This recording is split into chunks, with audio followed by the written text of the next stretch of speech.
Hello ladies and gentlemen, welcome back to the show. This is Jenga Njero. Now today we have the Matchmaker show and you understand the protocol here. Any other time we have a man on board, the man is looking for a woman. In the same way, when we have a woman on board, that woman must be looking for a man. But because today again we have a man, I will tell you the kind of woman he is looking for.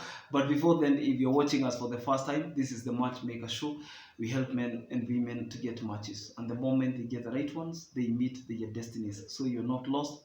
If you're new to the show, kindly subscribe, like the video, leave a comment, and don't forget that the contacts of our guests will be on my Facebook page at Jenga Njero. So if you're interested, follow Jenga Njero on Facebook. You will be getting these updates in real time. Now, I have one of the most interesting stories today because our guest today is a student, a 53-year-old man who is a student. Ever heard of that? Maybe not. Most of the students we hear about are people who go back to school because they want to get a diploma, higher diploma, maybe a degree, they had a diploma. Maybe they want to get masters because they already had a degree, and maybe because they had a master's degree, they want to go and get a PhD. You can never ever predict anything from this show because we get people from different walks of life and we accommodate them without discriminating against any. I believe that on this show, everyone has a stake and everyone deserves an opportunity. Our guest on today's show is called Kirago. Kirago is a Kikuyu name coming from Nakuru, but they have roots in Nyeri County. You know that most people who live in the Rift Valley have origins in parts of central Kenya. Either huyo mtu alikuwa ametoka Kiambu, akatoka Murang'a, na wengi sana ambao watu wako hizo sehemu za Nyahururu, wengi walikuwa wametoka Nyeri. Ikakuwaje? Why is a 53-year-old man single? Why is he a student? What category is he in? And why is he looking for a match in the first place? Now, ananiambia, the more you stay with somebody, the more you become like them.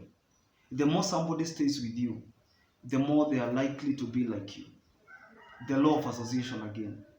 You are the subtotal of the 5 people you spend your life with.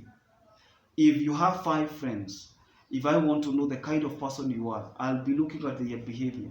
Science is always faithful to maths when it comes to association. Our guest on today's show is Mr. Kirago, 53 years old, mwenye amerudi shule kusoma management.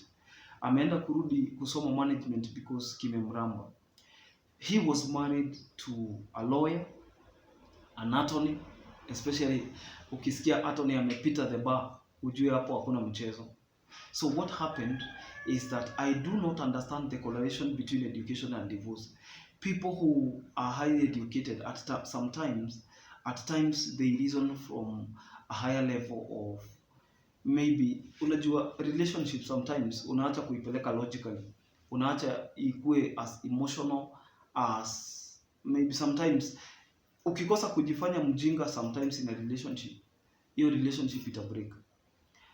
If you run a marriage as a business, you know, sometimes in business when you have partnerships, those partnerships can be dissolved if the policies within the jurisdiction of that business are not met.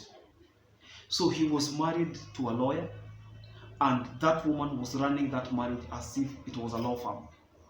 I do not know a relationship where the woman was more educated, the woman was more like enlightened, the woman was having more influence in terms of finances, the woman was more influential, and the man was not educated at all, and that wedding or that marriage stood the test of time. I've not had one.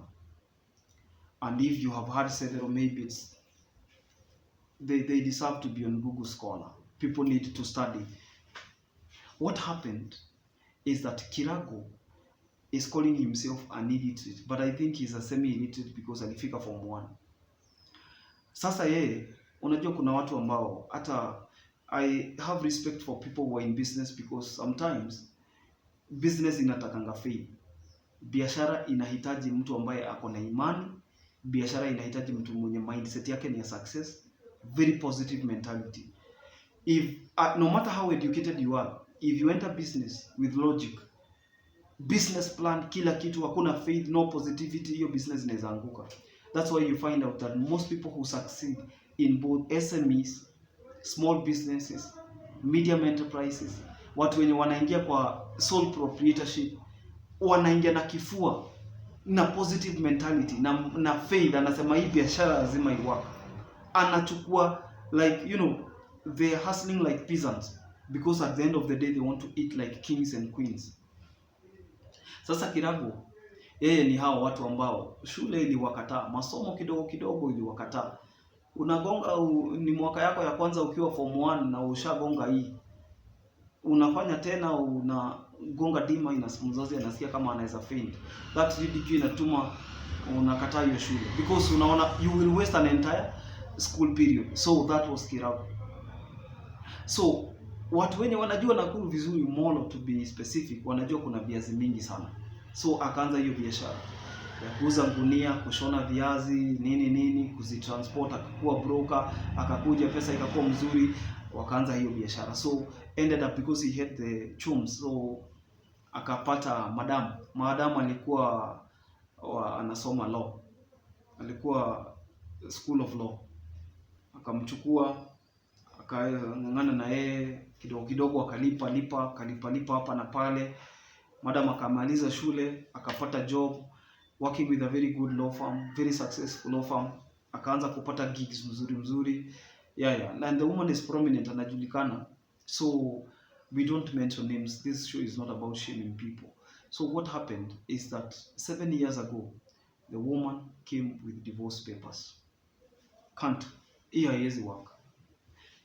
Maybe he felt that it's because he was not educated, or maybe people have reasons, but hajaongea ubaya kuhusu mke wake. I told you this is the first case I'm doing with an official divorce paper.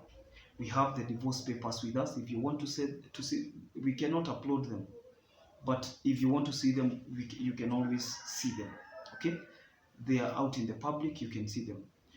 Again, the ex-wife now moved on with her life, got somebody else. She's dating right now.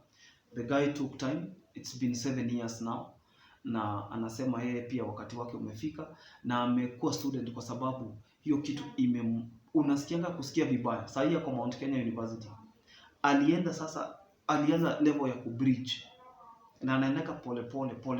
Kuna, if you did not do KCSE, what happens is that una bridge, unafanya mtihani. Kama ulianguka, pia mtu mwenye alianguka, tuseme ulianguka kwa chemistry na hesabu na unataka kufanya course fulani, what happens? For those of you who know, you can bridge. Unafanya hizo subjects, una bridge, ukifaulu unaweza fanya course yenye unataka, although it will take time. Yeye amefanya mpaka KCSE, ameanza diploma tena, na amerudi shule. Anataka goal yake, his goal ni siku moja a graduate, asikiange hata yeye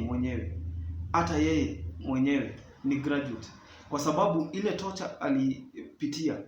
You know, sometimes you are trying to give ideas that don't even require education, na mtu ashakuita illiterate, mtu ashaanza kusema hujasoma, mtu anasema, mnabishana na mtu anakuambia mimi nimeenda school of law. So what happens is that even when we have those things, somebody is telling you that mimi nimeenda school of law, mimi nimekuwa nikifanya hivi na vile, mimi nimeelewa, mimi niko exposed, so hakuna kitu naweza niambia. Mtu kama huyo sasa utamwambia nini? That marriage is dead on arrival. That marriage cannot work. That marriage is never going to work. Not today, not tomorrow, not forever. So Kiragu amerudi shule. Ina take most of his time, but luckily for him, he is in business. Business is running. By the way, watu wenye maybe mtu hakumaliza shule na anaweza taka kurudi shule, if you establish a good business and then the business is running on its own, you can go back to school and do whatever you want. You can achieve anything you want. Okay, so provided you have to ensure that the people that depend on you are not suffering, you can go back to school and do whatever you wanted, age notwithstanding. Sawa. Sasa watu wanafanya PhD na miaka 70, wanafanya na 60 years. So unaona, sasa rais wetu aligraduate juzi na PhD yake. You get the point? I think 2018. So there are no limits anywhere. You can go back to school, you can go back to business, you can do anything you want because this is your life. So anasema if you're interested, if you're a woman and you are between the ages of 50, okay, you are, because yeye yako 53, if you're between the ages of 50 and 35, feel free. And if you have a kid, not a problem. If you will be having a kid, maybe one, yeye anataka mmoja, anasema mmoja utakuwa manageable na yeye hana shida. So if you're there and you're interested na wako na divorce papers, nikwambia wao walikuwa na watoto wawili, kijana na msichana, na walienda na mama yao, na ni sawa. He is willing to get somebody from the show. This show is inspiring a lot of hope, and congratulations to everyone who is getting matches. And in fact wale watu wanaendelea kupata hata before hata niwalete hapa, wengine wanapatana kwa comment section zetu za Facebook, wengine wanapatana hapo kwa YouTube, wengine wanapatana kwa stories na wapost. Si lazima ukuje kwa show. Congratulations to all of you. We still serve the purpose and we hope that you will be happy moving forward. If you are new to the show, this is Jenga Njeru. I'm the host here. This is the Matchmaker Show. We help men and women to get matches. And if you're interested, you can always get in touch. And our number is 0712 997 660. Until next time, this is Jenga Njeru. Bye bye.